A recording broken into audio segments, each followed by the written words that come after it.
Hi friends, இன்னைக்கு நம்ம முக்கியமான 3 டெய்லரிங் டிப்ஸ் என்னன்னு பார்க்க போகிறோம். இது பிகினர்ஸ்க்கு ரொம்பவும் யூஸ்ஃபுல்லாக இருக்கும். மொதல் டிப் என்னன்னா, ஒரு கஸ்டமர் நமக்கு ஒரு ப்ளவுஸ் கொடுக்குறாங்கன்னா, அந்த ப்ளவுஸ்க்கு லைனிங்க்கு எவ்வளோ மீட்டர் கிளாத் நமக்கு தேவைப்படுதுன்றதை நம்ம எப்படி கண்டுபிடிக்கிறதுன்றதை மாஸ்டர் கிட்ட நம்ம கேட்க போகிறேன். மாஸ்டர், இப்போ எவ்வளோ மீட்டர் தேவைப்படுதுன்றதை நம்ம எப்படி கண்டுபிடிக்கிறது? இதுதான் அளவு உங்களோடது.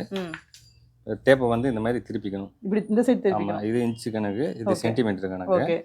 இந்த ஷோல்டர்லேருந்து லென்த் அளந்துக்கணும். இப்படி வச்சு இப்போ 15 இன்ச்சு இறக்கம் இருக்குது. இன்ச்சு வந்து 15 இன்ச்சு இறக்கம். இதில் வந்து 1.5 இன்ச்சு ஆட் பண்ணணும். இது மடிக்கிறதுக்குள்ள. அப்போ மேலே ஒரு அரைஞ்சு விடணும். 15 ஒரு 1.5 16 17 இன்ச்சு வருது. ஸோ இங்கே ஒரு 1/2 இன்ச்சு விட்டு இங்கே வந்து 1.5 இன்ச்சு, மொத்தம் 2 இன்ச்சு. 2 இன்ச்சு தான்.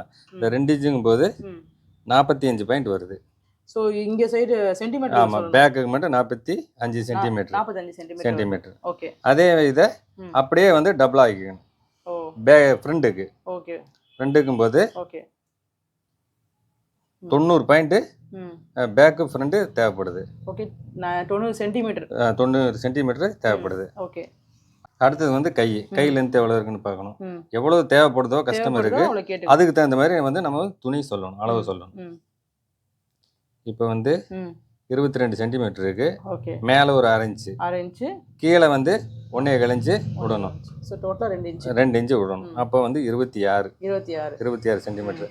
அப்போ அதில் வந்து 90, இதில் ஒரு 26.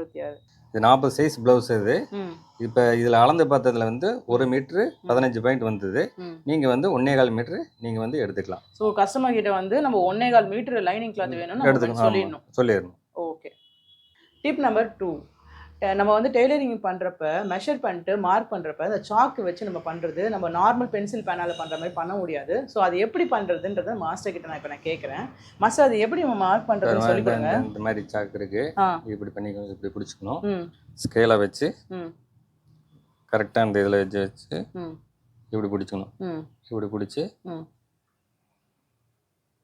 ஸோ வந்து இதை வந்து இப்படி தான் பிடிச்சி பண்ணணும். ஆமாம், நம்ம இப்படி பண்ணக்கூடாது. அப்படியெல்லாம் பண்ணக்கூடாது. இப்படி பண்ணா நமக்கு வந்து அந்த கோட்டுக்கும் இந்த கோட்டுக்கு எவ்வளோ வித்தியாசம் இருக்கு. ஸோ இப்படி பண்ணால் கரெக்டாக வரும். ஆமாம், இந்த மாதிரி பண்ணால் தான் அளவு வந்து கரெக்டாக வரும். இது வந்து தப்பாக வரும். இந்த டைரக்ஷனில் பண்ண முடியாது. அதெல்லாம் அப்படியெல்லாம் பண்ணக்கூடாது. ஓகே. ஸோ இந்த சாக்கை வந்து இந்த மாதிரி வச்சு நேராக போடக்கூடாது. இந்த பொசிஷனில் வச்சு தான் வந்து மார்க் பண்ணணும். ஸோ அப்போ தான் வந்து மார்க்கிங் கரெக்டாக விடும் நமக்கு. ஸோ இப்போ பாருங்கள், லைன் வந்து எவ்வளோ தின்னாக வந்திருக்கு. மெஷர்மெண்ட் இது கரெக்டாக வரும். ஸோ இந்த மாதிரி போட்டால் வந்து மெஷர்மெண்ட்டு நமக்கு தப்பாக போக வாய்ப்பு இருக்குது. ஸோ இதே மாதிரி நம்ம வந்து லைன் போட கற்றுக்கணும். டிப் நம்பர் 3, நார்மலாக நம்ம வந்து ஒரு பேப்பர் கட் பண்ணுறது ஈஸியாக கட் பண்ணிவிடுவோம். பட் கிளாத்து கட் பண்ணுறதுக்கு வந்து கொஞ்சம் சேலஞ்சிங்காக இருக்கும். ஸோ அது வந்து எப்படி பொசிஷன் கரெக்டாக வச்சு செக் பண்ணுறது வந்து மாஸ்டர் கிட்ட கேட்போம். மாஸ்டர், எப்படி சிசரை பிடிச்சி கட் பண்ணுறதுன்னு கரெக்டாக சொல்லுங்கள் மாஸ்டர். சிசர் வந்து வெட்டுறது வந்து இந்த நுனி கத்திரி, அதாவது துணி வந்து சிங்கிள் துணியாக இருந்தேன்னா நுனி கத்திரியில் இப்படி வெட்டலாம். எப்பவுமே இப்படியே கட் பண்ணுமா? இந்த மாதிரி தான் கட் பண்ணணும். இதே வந்து துணி வந்து 4 துணி 5 துணி இதில் சேர்ந்ததுன்னா இந்த இடத்துல வச்சு தான் கட் பண்ணணும். இப்படி வரும், இப்படி வரும். ஸோ அதிகமாக துணி இருக்கும்போது இங்கே வந்து துணி வந்து இந்த கத்திரி வந்து இங்கே இந்த இடத்துக்கு போடும். சிங்கிள் துணியாக இருந்தேன்னா இப்படி வெட்டும் போது நீட்டாக வெட்டிக்கலாம். ஸோ மாஸ்டர், எதனால் மாஸ்டர் நம்ம எப்பவுமே எட்ஜஸில் கட் பண்ணுறோம்? இப்போ வந்து வளைவுகள்லாம் வரும். இந்த மாதிரி வெட்டிட்டு இந்த ஷேப்பில் வந்து வெட்டும்போது தான் நுனி கத்திரியில் வந்து வெட்டுறோம். இதே வந்து அடிக்கத்திரியில் வெட்டணும்னா அந்த மாதிரி வந்து வெட்ட முடியாது. ஸோ வளைவு வரும்போது இங்கே வச்சு கட் பண்ணால் நம்மளுக்கு கட் பண்ண முடியாது. அதாவது நுனி கத்திரியில் வெட்டினா தான் இந்த ஷேப்பு வந்து கரெக்டாக வரும். அடிக்கத்திரியில் வந்து வெட்ட முடியாது. ஸோ எப்பவுமே வந்து எட்ஜஸில் தான் வந்து வெட்டணும். ஓகே. அப்போ தான் சரியான ரவுண்ட் ஷேப் வந்து நம்மளுக்கு கிடைக்கும். ஓகே ஃப்ரெண்ட்ஸ், நான் இன்றைக்கி லேர்ன் பண்ணிட்டேன் 3 டெய்லரிங் டிப்ஸை உங்களுக்கு நான் காட்டியிருக்கேன். இது கண்டிப்பாக பிகினர்ஸ்க்கு ரொம்ப யூஸ்ஃபுல்லாக இருக்கும்னு நினைக்கிறேன். இந்த வீடியோ உங்களுக்கு பிடிச்சிருந்தா லைக் பண்ணுங்கள், நம்ம சேனலை சப்ஸ்கிரைப் பண்ணி வச்சுக்கோங்க. இன் ஃப்யூச்சரில் நிறைய டிப்ஸ் நான் அப்லோட் பண்ணுவேன். நன்றி, வணக்கம்.